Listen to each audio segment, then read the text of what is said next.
અભય થઈને નિષ્પક્ષતાથી નિરપેક્ષ રીતે વાસ્તવિકતાનો અરીસો રૂપી સચોટ માહિતી લાવતો સત્યની સાથે અભય ટાઈમ્સ। સુરતના પાંદેસરા વડોદ ગામ હનુમાનજી મંદિરમાં ચોરીના ઈરાદે ઘૂસેલા રીઢાઓએ મૂર્તિને ખંડિત કરી હતી, જે આરોપીઓને પોલીસે ઝડપી પડ્યા હતા। સુરતના પાંદેસરા વડોદ ગામ ખાતે આવેલ હનુમાનજી મંદિરની મૂર્તિની ચાંદીની આંખ કાઢી તસ્કરોએ ખંડિત કરી હતી, જેને લઈ આખા વિસ્તારમાં ચકચાર મચી ગઈ હતી। તો મંદિરે દર્શને આવતા ભક્તોએ મૂર્તિને ખંડિત હાલતમાં જોતા આક્રોશ જોવા મળ્યો હતો। બનાવની જાણ થતાં તાત્કાલિક પાંદેસરા પોલીસે મંદિરે પહોંચી જઈ તપાસ હાથ ધરી હતી અને ગણતરીના કલાકોમાં જ બે ચોરો કુણાલ અગ્નિહોત્રી તથા જિયાઉદ્દીન અંસારીને ઝડપી પાડી સળિયા પાછળ ધકેલી દીધા હતા।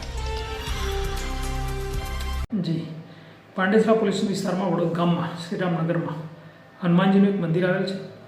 મંદિરમાં ચોરી થયેલ છે અને તોડવા માટે તે લોકોએ બહારથી પથ્થર મારેલ છે, જે મૂર્તિને પણ થોડીક અસર થયેલ છે, પરંતુ ખરેખર તે લોકો મંદિરમાં કોઈ પૈસા કે મિલકત હોવાના અંદાજ સાથે આવેલા, જેમાં બે આરોપી છે, મોહમ્મદ ઉર્ફે ગોલ્ડન અને કૃણાલ કિશન, તથા બંનેને ધરપકડ કરી લેવામાં આવેલી છે અને ગુનો રજીસ્ટર કરી કાયદેસરની કાર્યવાહી કરી આરોપીઓના રિમાન્ડ મેળવવામાં આવેલ છે।